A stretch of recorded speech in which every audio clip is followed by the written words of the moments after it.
ధనుస్సు రాశి వారికి ఈ వారంలో ధనయోగం బాగా అనుకూలిస్తోందా అండి? ధనుస్సు రాశి వారికి ఆర్థిక విషయాల్లో కొన్ని ప్రయోజనాలున్నా మరికొన్ని ఆశలకు లోబడేట్లా చేసి నష్టపరిచేటువంటి సన్నివేశాలు కూడా ఎదురయ్యే అవకాశం ఉంది. అందువలన ఆశను ఫస్ట్ జయించాలి. ముఖ్యంగా లక్ష్య సాధనాశక్తిని పెంపొందించుకునే అవకాశాలు ఉన్నాయి. జనసహకారం వద్దు అనిపించేటువంటి భావన మంచిది కాదు. జనసహకారం వచ్చిందాన్ని స్వీకరించాలి, మళ్ళీ వారికి సహకరించడానికి ప్రయత్నం చేయాలి. దగ్గర ప్రయాణాలు కొన్ని వస్తుంటాయి. ఆ ప్రయాణాలని ఇష్టపడకుండా ఉన్నందువలన కొన్ని నష్టాలు వచ్చే అవకాశం ఉంది. అందువలన ఇష్టం పెంచుకుని దగ్గర ప్రయాణాలు చేయడం ద్వారా ఎక్కువ సత్ఫలితాలు సిద్ధించే అవకాశం ఉంది. మనస్సుకు ఆనందాన్ని ఇచ్చేటువంటి ఘటనలు ఏవైతే ఉన్నాయో అవి కొన్ని జరిగినా వాటిని అనుభవించేటువంటి మానసిక స్థితిని కలిగి ఉండరు. అందువలన ఆనంద స్థితి ఉన్నా కూడా పొందలేని పరిస్థితులు కొన్ని ఎదురవుతాయి అన్నమాట. స్నేహ సంబంధాల విషయంలో తాము ఆచరించేటువంటి పనులు ఇతరులకు సహకరించేదిగా ఉండడం చాలా అవసరం.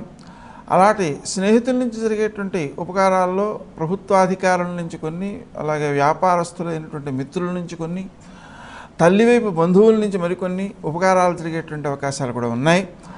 అయితే వాటిని మనం సద్వినియోగం చేసుకోవడం కూడా చాలా అవసరం. దూర ప్రయాణాల యందు ఎక్కువ ఆసక్తి ఉంటుంది. అందువలన దూర ప్రయాణాలు చేయడం కోసం చేసేటువంటి ప్రయత్నాలు ఏవైతే ఉన్నాయో కొంచెం ముందుకు నడుస్తాయి, కానీ పూర్తిగా సఫలం కావడానికి అవకాశాలు తక్కువ. వృత్తి స్థానంలో మనం చేసేటువంటి పనులు ఏవైతే ఉన్నాయో అవి పలువురికి ఉపకరించేవిగా సహకరించేవిగా ఉన్నందువలన ఎక్కువ మంది నుంచి అనుకూల భావాలు ఎదురవుతాయి.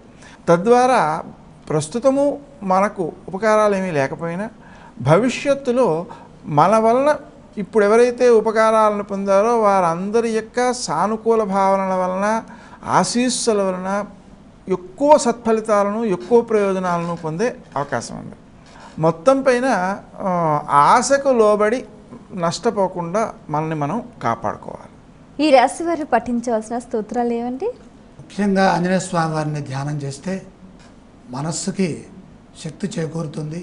అలాగే ఆత్మబలంతో ముందుకు సాగడానికి అవకాశం ఉంటుంది. ఆలయ సందర్శన క్రమంలో ఏ ఏ దేవీ దేవతలను దర్శిస్తే మంచిదంటారు?